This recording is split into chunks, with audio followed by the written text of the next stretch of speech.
مونږ ټول خوښو چې د نورو په وړاندې جذاب او مینه ناک اوسو، خو دغه کار څنګه ممکن دی؟ په رښتیا هم چې د خپلو عادتونو او چلندونو بدلول ساده کار نه دی، خو ځینې داسې کارونه شته چې تاسو په اسانۍ سره کولی شئ مینه ناکه څېره خپله کړئ. اول د سترګو اړیکه.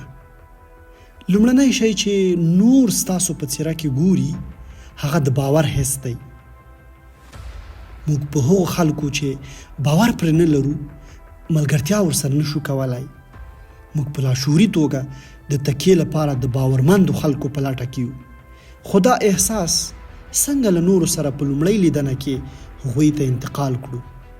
ښکاره ده چې نورو ته د سترګو په اړیکو ټینګولو د ارامتیا احساس ورکولی شو. که تر اوسه مو دا کار نه وي کړی، اوس هم ناوخته نه ده. همدا اوس لاس په کار شئ او نورو ته د سترګو له لارې وښیئ چې تاسو د باور وړ یاست. دویم، موسکا کول. هیڅ کله هم د موسکا ځواک له پامه مه غورځوئ. خندا کولو له نورو سره د ښه اړیکو ټینګولو مهم لامل دی. نو موسکا وکړئ چې نور درڅخه مثبت حس واخلي او له تاسو سره آرام واوسي. دریم، خپل موبایل به په جب کې کېږدئ. تر هغه پورې چې له نورو سره مو خبرې پای ته نه وي رسېدلې، لطفاً خپل موبایل مو په جب کې کېږدئ. که نه دا کار ستاسو د خبرو لپاره مزاحمت کوي، ستا او د مقابل کس ترمنځ اړیکه هم زیانمنوي. څلورم، په ډاډ نورو ته لاس ورکړئ. مقابلو کسانو ته د خپل ځان ورپېژندلو بله ښه لاره په ډاډمنه توګه د لاس ورکول دي. که مړ غوندې لاس ورکړئ، مقابلو کسانو ته منفي انرژي ورلېږدوئ.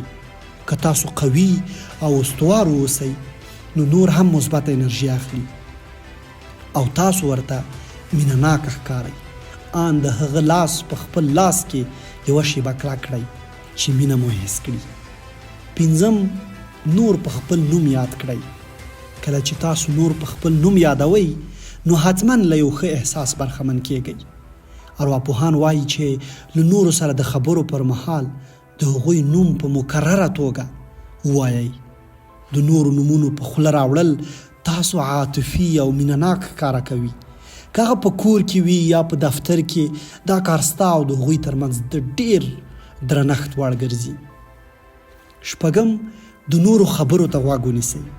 مخکې له دې چې څه ووایاست، وار له مخه د نورو خبرو ته په دقت غوږ کېږدئ چې هغوی څه وایي او وروسته په پوره ډاډ سره غبرګون وښیئ. اووم، که مو نور تعریف کوي، د هغوی سم ځواب ورکړئ.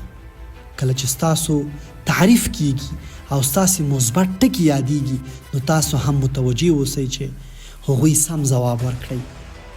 ورته ووایاست چې تاسو ماته په دې خبرو انرژي راکوئ او تاسو خپله اصلا له ما بهتره یاست او زه زیات خوښ شوم چې تاسو ما سره خپله تجربه او نظر شریکوئ. اتم، د بدن حالت ته مو پام وکړئ. د پاسېدو، کېناستو، خبرو کولو او غوږ نیولو پر مهال مو د بدن حالت ته په دقت پام کوئ. بد حرکتونه مو نورو ته د نارامۍ حس ورکوي او کېدای شي ستاسو د لرېوالي لامل هم شي. په ډېره حوصله او په نزاکت سره حرکت وکړئ. نهم، د خبرو کولو پر مهال ټولو ته یو شان ګورئ. که په یوه ډله کې خبرې کوئ، نو ټول یو شان څارئ، تر څو ټول فکر وکړي چې ستاسو ورته پام شته او درنښت ورته لرئ. له همدې امله هغوی هم تاسو خپل ټول پام تاسې ته اړوي. که نورو ته د خبرو موقع نه ورکول کیږي، تاسو یې وهڅوئ. ورته ووایاست چې آیا تاسو څه ویل غوښتل. په ډېره عاجزانه توګه نورو ته د خبرو حق ورکړئ. لسم، مکالمه مو په مینه پای ته ورسوئ. هرې خبرې چې د مکالمې په وروستیو کې تاسو وایئ، پر نورو ډېر زیات اغېز کوي. له همدې امله هغه خبرې په زړه پورې وټاکئ چې نور بیا ستاسو خبرو ته زړه ښه کړي او بیا اړیکه در سره ونیسي. لکه په دې ډول کولی شئ چې خپلې مکالمې پای ته ورسوئ. ما تاسو سره له خبرو کولو ډېر خوند واخیست.